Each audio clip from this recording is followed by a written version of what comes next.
현직자가 알려주는 코알못 시즌2. 오늘은 차트 보는 방법에 대해서 알아보기로 했잖아요. 네, 코빗 홈페이지에서 거래소를 클릭해 보시면 주식 차트라고 하는 캔들 차트를 보실 수 있는데요. 차트 종류는 캔들, 라인 등 여러 가지가 있습니다. 오늘은 캔들 차트를 중심으로 말씀을 드리려고 합니다.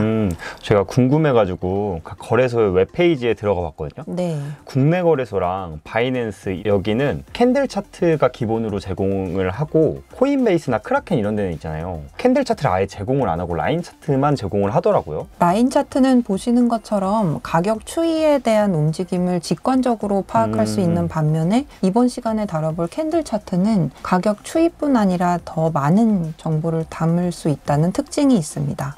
어떻게 보면 정보는 캔들 차트가 더 많은 거네요. 네. 지금 15분봉 차트를 보고 있는데 여기서 막대기가 파란색도 있고 빨간색도 있고 어떤 거는 가늘게 꼬리처럼 이렇게 쭉 달려 있어요. 그 부분에 대해서 말씀드리기 전에 먼저 15분봉이 무엇인지부터 말씀드리겠습니다. 이미지에서 왼쪽 상단을 보시면 여러 단위 시간을 설정하실 수 있는 것을 보실 수 있는데 15분으로 단위 시간을 설정해 보시면 뜻하는 것은 15분을 단위 시간으로 설정했다는 의미입니다.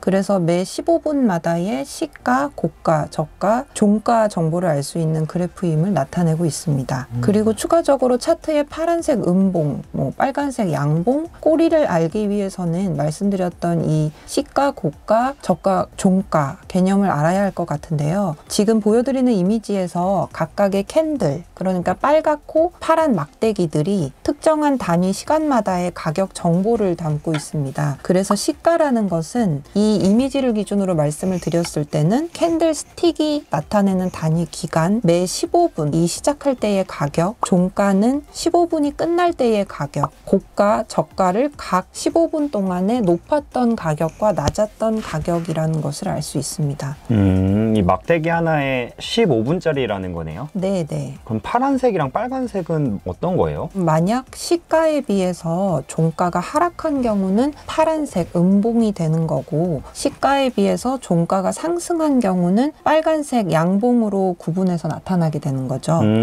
그래서 음봉은 파란색이고 양봉은 빨간색이 되는 거겠네요? 네, 맞습니다. 근데 가상자산 시장은 24시간 운영되잖아요. 네. 이런 경우에는 시가랑 종가의 기준을 어떤 걸로 기준을 하는 거예요? 보통 대다수의 글로벌 거래소들이 UTC, 협정 세계시라는 것을 기준으로 일별 데이터를 계산을 합니다. 참고로 UTC는 한국 시간보다 9시간이 느리다고 네. 하고요. 코빗 차트는 KST, 그러니까 한국 표준시를 기준으로 차트를 그리고 있기 때문에 일봉이 한국 시간 0시 기준이라는 점을 기억해 주시면 좋을 것 같습니다. 추가적으로 왼쪽 하단에 보면은 1일, 5일, 30일, 3개월, 1년 뭐 이렇게 있어요. 네. 근데 이렇게 전체 그래프의 타임 구간을 설정할 수 있는데 1일을 눌러보면은 한 개의 봉이 15분으로 조정이 되고 30일로 눌러보면은 한 개의 봉이 4시간으로 되거든요. 네. 봉마다 이렇게 커서를 갖다 대면서 이게 언제 차트였는지 이런 가격 움직임을 되게 쉽게 파악할 수 있을 것 같아요. 그리고 아까 15분 봉을 기준으로 말씀을 드렸는데요. 만약 일봉 차트로 설정을 변경하신다면 하나의 봉은 하루의 가격 움직임을 나타내고 주봉 차트로 설정을 바꾸시면 일주일, 월봉 차트가 되면 한 달의 가격 흐름을 나타낸다는 것을 알 수 있습니다. 방금 말씀드린 것처럼 봉의 색깔뿐만 아니라 봉의 길이도 되게 제각각이잖아요. 네. 어떤 봉은 위아래 꼬리가 달려있고 어떤 봉은 위에만 있고 아래만 있고 또 어떤 거는 없거든요. 되게 모양이 제각각인 것 같아요. 네, 맞습니다. 그래서 위아래에 생기는 꼬리 같은 경우는 각각 단위 기간 동안의 최고가와 최저가를 말하는데 만약 해당 시간에 시가보다 높은 가격 또는 낮은 가격을 찍게 되면 꼬리가 생기게 되는 거죠. 그래서 시가에서 종가까지 상승이나 하락 흐름이 있었다면 꼬리가 없을 수도 있고요.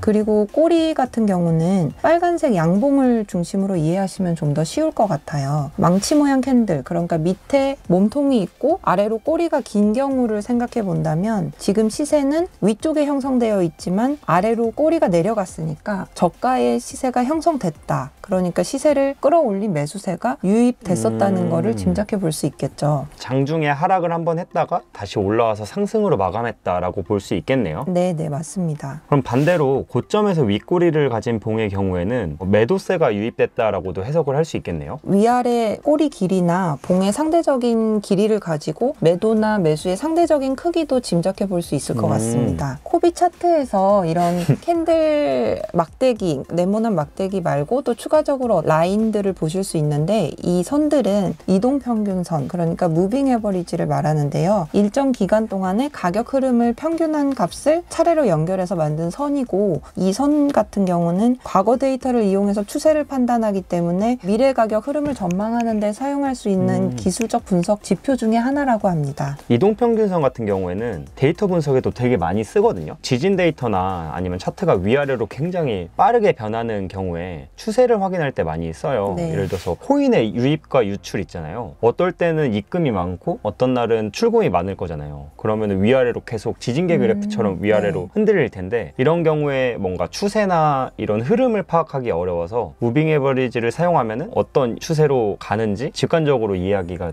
굉장히 쉬워집니다. 그러니까 어떤 변동성이 큰 데이터에 대해서 스무딩을 해주니까 이동평균선을 애드함으로써 어떤 추세 파악에 조금 도움이 될 수 있다는 말씀으로 정리할 수 있을까요?